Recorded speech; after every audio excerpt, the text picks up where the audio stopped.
Hello दोस्तों, मैं कितने पे रहे हैं नोट्स करो, मतलब नोटिस करो। है डंडी, है डंडी जो कि नाले के साथ साथ आती है और हम घूम रहे हैं डंडी के ऊपर ऊपर स्लोली स्लोली। ये कमाद है, ये लीमू है।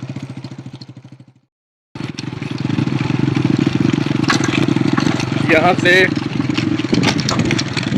से कुछ आगे जाकर गाजरें हिट हो रहे हैं। मैं आपको वो भी दिखाऊंगा और यहाँ पे गाजरें बिजी हुई हैं, काश्तकारी की हुई है गाजरों की, वो भी दिखाऊंगा।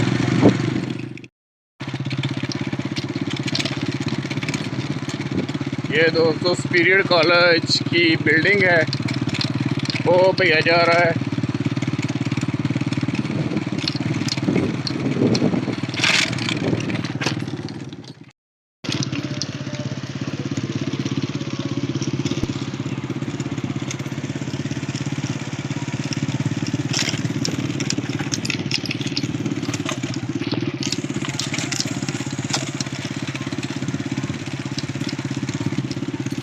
लो जी, गर्मियों का मौसम आ गया है।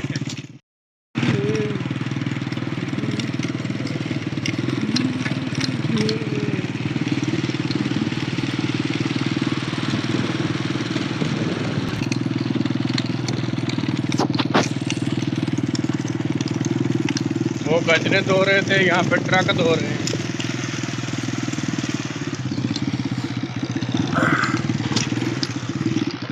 वो सामने नींबू लगे हुए हैं।